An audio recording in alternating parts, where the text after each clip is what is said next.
Baseline Facetime Podcast, and we've got another great episode coming at you right now. Let's go.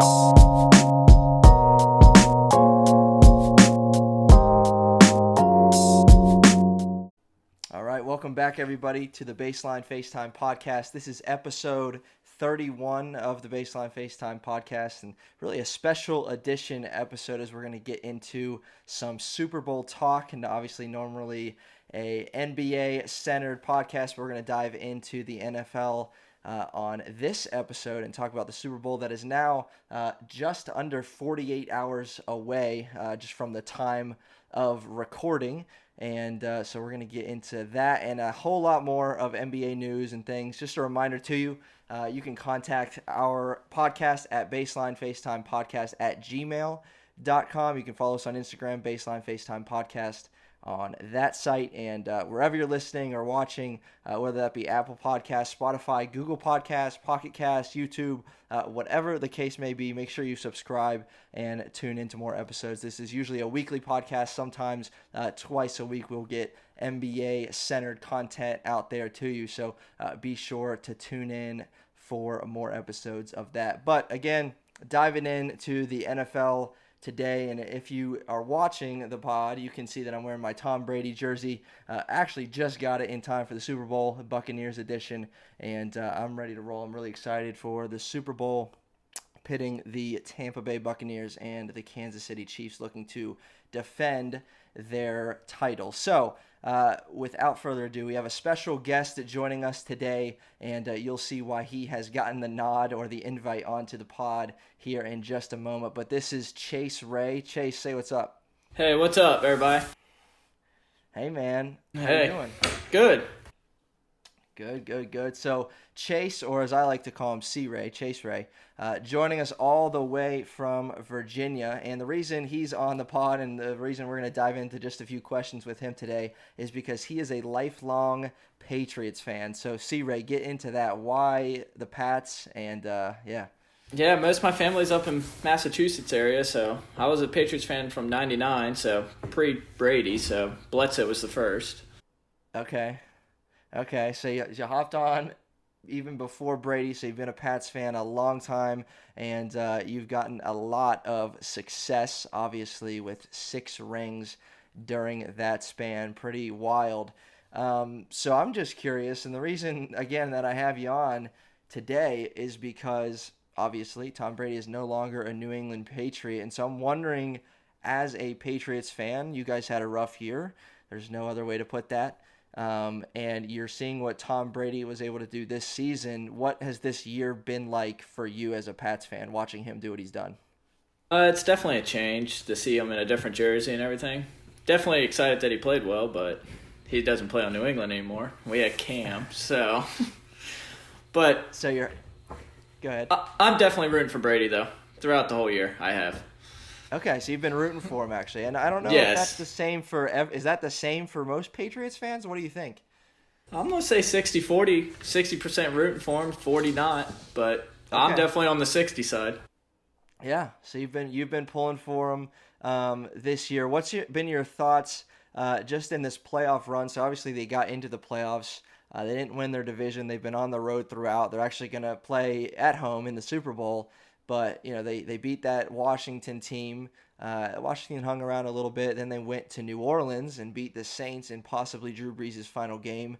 Then they head up to Lambeau and beat Aaron Rodgers and the Packers in a pretty thrilling game up in Lambeau. So just to see what he's been able to do in the playoffs, I know there's a little obviously back and forth for a Pats fan like yourself, wishing that he was doing that in New England still, but pretty cool to see that you're still happy for him with what he's been able to do in the playoffs. So has this been, just describe kind of like your emotions. I know it's been a roller coaster for you because we've talked about it, but how are you going to be feeling heading into Sunday, and what's that going to look like for you?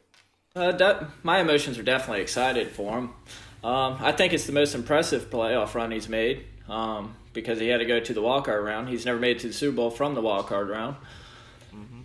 Definitely excited for him because that was the only player I got to watch in the playoffs. New England didn't make it this year, so Yeah, you got to root for something, and I mean, I think that's a good point. That's a good point. I think that it's been a very impressive run for him, and to do it all on the road and to beat the likes of those quarterbacks. And you think about it, Drew Brees and Aaron Rodgers now have as many NFC Championship titles as Tom Brady, and he's only been in the NFC for 1 year with Tampa Bay. So pretty remarkable stuff. Let's transition just to the Super Bowl in this matchup, and I'll let you give a couple keys to the game and your thoughts on that. So actually, this is a rematch from November 29th, post-Thanksgiving.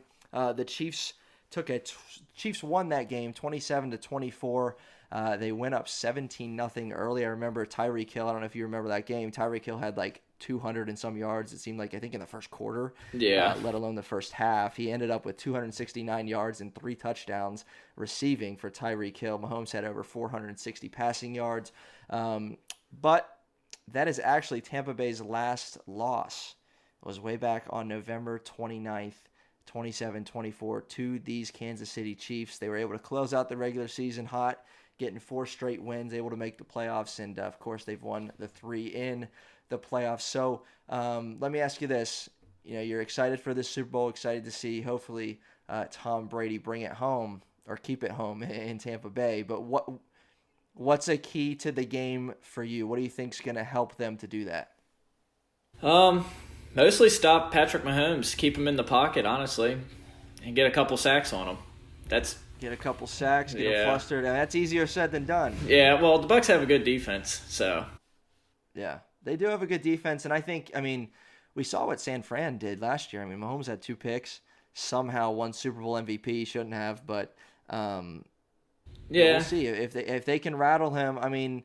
He is playing Brady, so I don't think Jimmy could have gone down the field and did more things than Brady did. So Brady's definitely more experienced in that.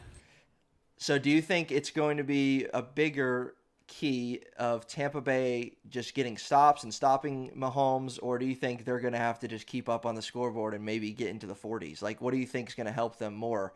Scoring a lot more or shutting down Mahomes? Shutting down Mahomes more. Honestly, I don't think Brady they do have the firepower on offense to keep up with him, I would think, but I still think the final score is going to be 31-17 or 27. 31-27 in favor of who?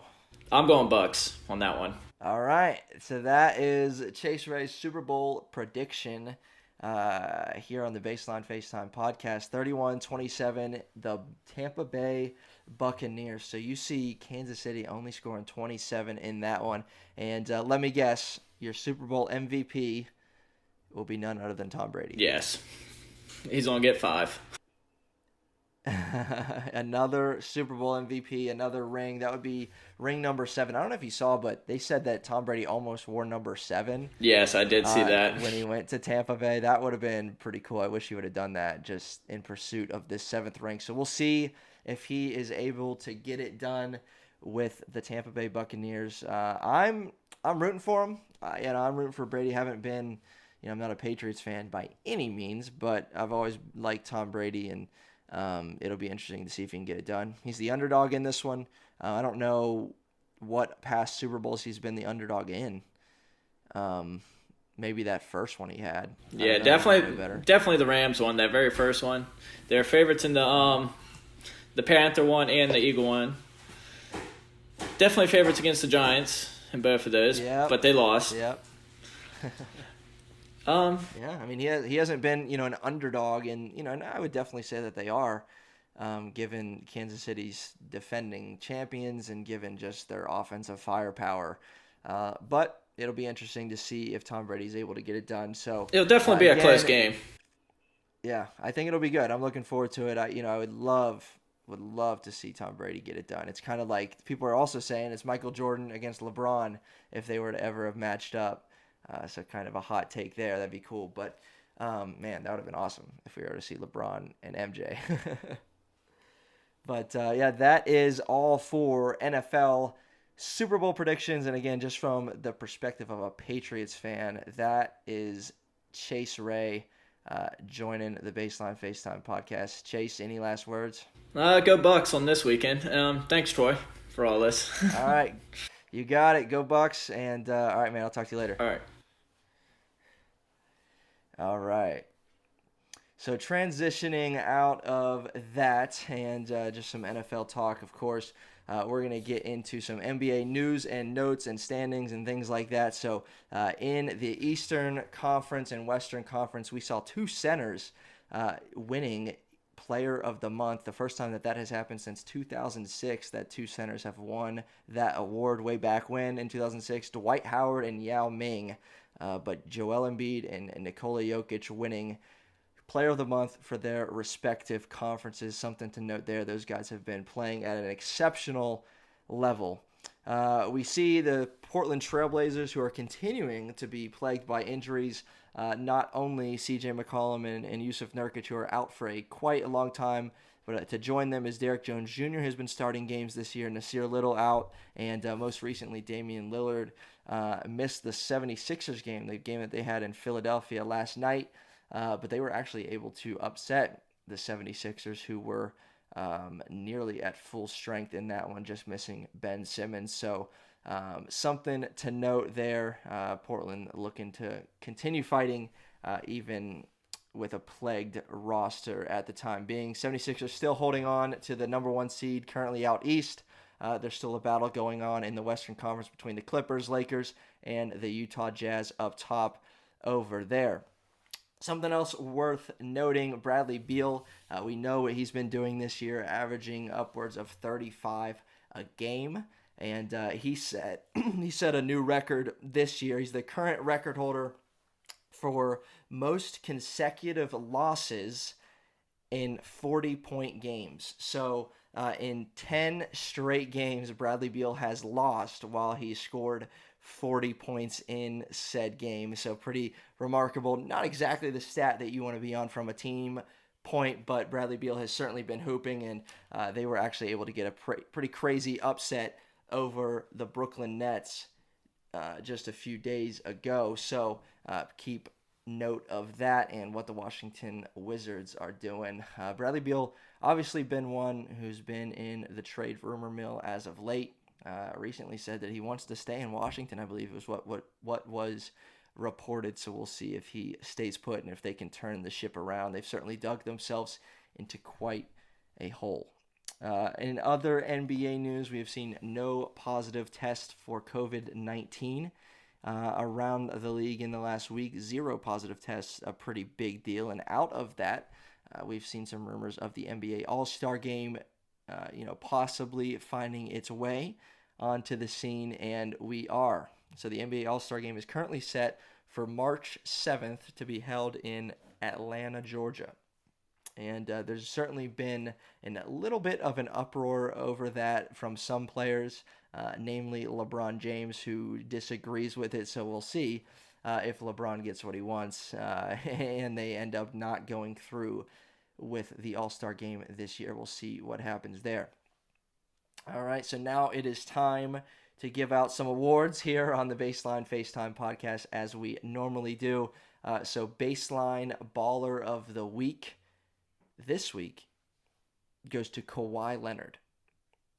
Kawhi Leonard, and someone that is, of course, in the MVP conversation, but in my opinion does not get enough respect in that conversation. So currently, the Los Angeles Clippers are again tied for number one out in the Western Conference. He is the only player, I repeat, the only player, Kawhi Leonard, averaging 25, 5 boards, 5 assists while shooting at a 50, 40, 90 clip. So, of course, 50% from the field, 40% from 3, and over 90% from the free throw line. Kawhi Leonard, the only player in the association to put up those numbers right now. And, of course, we know what Kawhi Leonard is capable of on the defensive end. He's playing at an MVP level, Defensive Player of the Year caliber, and he is our Baseline Baller of the Week for this week. Again, I just don't think there's enough conversation about him. He's one of those guys that is going to produce every single night and sometimes goes unnoticed. So I think he just deserves to be in the conversation a little more, and certainly doing his part out for the Los Angeles Clippers and what their team is able to do. Our game of the week here on the Baseline Facetime Podcast happens to be that Wizards win over the Brooklyn Nets, a wild one. So the Brooklyn Nets were down 5 points with 10 seconds to go Bradley Beal came down the court, shot it from up top of the key, pretty deep, hit the three, so to cut the lead to 2 with maybe 4, 5, 6 seconds left, somewhere in there. Then they get a kind of miscommunication on the inbound from the Brooklyn Nets. Joe Harris, I believe, kind of threw it away while looking for Kevin Durant. They get a steal. They get it to Russell Westbrook on the wing. Russell Westbrook hits a 3. So from a 6-point swing in a matter of just a few seconds, and the Brooklyn Nets lost that lead and lost that game in the final stretch. I believe they got it down to TLC, Timothy Luwawu-Cabarrot, with a pretty point-blank layup, actually, when they were trailing by 1, again, in this game with the Wizards, and they weren't able to get it done. So Wizards were able to hold on to this game in Washington. It was a thrilling game to watch and to see that wild ending. Again, down 5 with 10, 12 seconds left, and the Wizards were able to hit 2 threes and get a stop on the other end to seal the victory. So that is our award time on the Baseline Facetime Podcast, giving out Baller of the Week and our Game of the Week as well. Again, if you aren't subscribed, make sure you subscribe. We would appreciate that very much so. Apple Podcasts, Spotify, wherever you get your pods, please hit that subscribe button and be in the know as to when we are releasing episodes again on a weekly basis. Be sure to tune into the Super Bowl. We'll see if Chase's predictions are right, predicting the Tampa Bay Buccaneers to win 31-27 over the Kansas City Chiefs. So be sure to tune into that 6:30 Sunday night. And again, thanks for tuning in to this episode of the Baseline Facetime Podcast. We will see you next time.